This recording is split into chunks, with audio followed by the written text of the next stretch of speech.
Hey mate, welcome to this video. And so in this video I'm going to be showing you a nice simple to follow hip routine that is going to help to activate and bring some life into your hip muscles. Now our hip muscles are very important for any lower body exercise or movement, as they help to stabilize our knees and our ankles, for example, and also upstream through our spine. So we may be performing an exercise like a deadlift or a lunge, for example, where we need strong hip muscles to perform it correctly.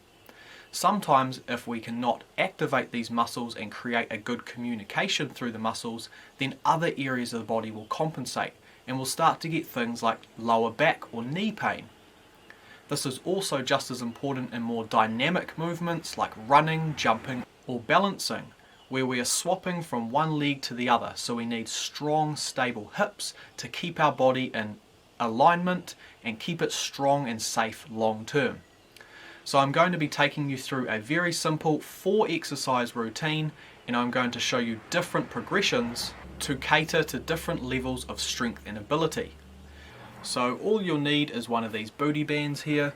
You can pick them up online nice and cheap, and I'd recommend getting a light, medium and a hard band, so then you can find the right level for you for this routine. Now you can perform this routine one round through and use it as a warm-up prior to a lower body exercise routine that you may be performing in the gym or at home, for example, or you can perform it for 3 full rounds if you want this as a full hip routine to build some real strength in that area. So with that being said, let's get into the routine. So for exercise 1, we are looping the band around our foot. So we're stepping through with half of the band on the floor, the other half looped over our foot. Now we stand about 1 meter to 1.5 meters away from the wall. We lean forward onto the wall with a slight tilt in our torso, and then we are driving our knee straight up in front of our body, pointing our toes up towards the ceiling, trying to get good activation through the front of our hip muscles. Now if we want to make this movement more advanced, we add in a calf raise on the planted foot that is on the floor. This is going to engage the glute muscles more so on the standing leg and allow us to create a more aggressive and powerful movement. Now only progress to this variation of the movement once you have mastered the first one. So you can see from this angle we're keeping the feet in line with the hips as we perform this hip drive, keeping the torso nice, tall and strong, and you can perform 10 repetitions on each leg for this exercise. Now for exercise 2, we need to find an elevated surface like this table, for example, or if you're at the gym you can use an exercise bench. Now we wrap the band around the bottom of our thigh near our knees, and we're lying on our back with our arms extended for stability and support. We place our foot on the elevated surface and we drive our hips up towards the ceiling, while also bringing the opposite knee towards our body to create a stretch in the band. Now this stretch is going to engage our glute muscles more so on the stabilizing leg as we drive our hips up. Now you can see from this angle, our foot is directly below our hip, creating this nice straight line from our ankle to our knee to our hip. And with our extended leg that we are driving towards our body, we try to keep that in a nice straight alignment as well, keeping this stable, powerful movement. Now if you're finding this exercise too difficult, then simply remove the band from the movement and just practice this exercise without the resistance band. Over time, as you build your strength, you will be able to add the resistance band in. Now, if you still find this too difficult performing this exercise on an elevated surface, then you can simply drop this movement down to the floor. So you can also perform this exercise on the floor with or without a resistance band. So the movement pattern is the same, we're just finding which level of difficulty suits us the best. So either with the feet elevated on a surface or on the floor, and with or without a band to make it easier or more difficult. So find which level suits you best and perform 10 repetitions on each leg. Now exercise 3 is very glamorous.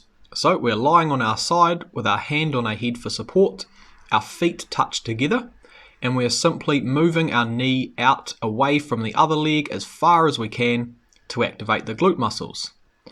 If you find this too difficult with the feet together, you can perform this other variation where we simply bring the knee and the foot away from the body together, keeping about a 90-degree angle at the knee joint.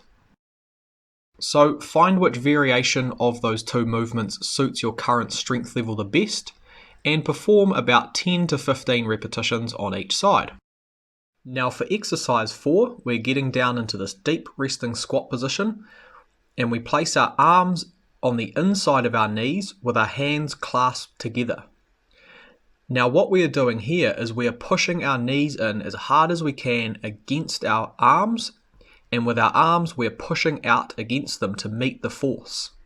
This is going to activate our inner thigh muscles and create a good activation in this area, helping to stabilize and strengthen our hips.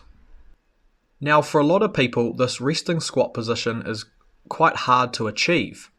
So if you cannot get all the way down into the resting squat position, then simply modify it by standing higher up with less bend in the knees, and we simply lean forward to accommodate for the movement.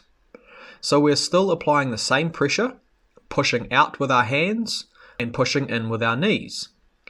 Now if you like, you can perform this light rocking motion as you raise the hips up and down just to slowly get the body more used to getting deeper into a squat, and over time you will be able to get lower and lower into the position. Now even better, if you have access to an exercise ball, you can perform this half squat with the ball between the knees.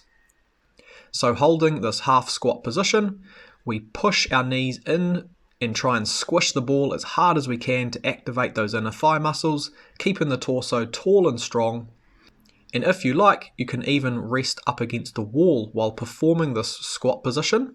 As long as you are getting good activation in your inner thigh, then you are meeting the purpose of this exercise. So start by trying to hold the squat position for 30 seconds and work your way up to a minute. So there it is, a nice simple exercise routine to follow, 4 basic exercises using minimal equipment, and just remember to find which level of each exercise suits your current strength level, stick with that one, and over time try to progress to the more advanced variations of each exercise. So just to recap, follow the rep ranges given in each exercise. You can perform this routine once through as a warm-up prior to performing your strength routine, or you can treat it as a strength routine and perform 3 full rounds. So all the best, and I'll see you in the next video. Cheers.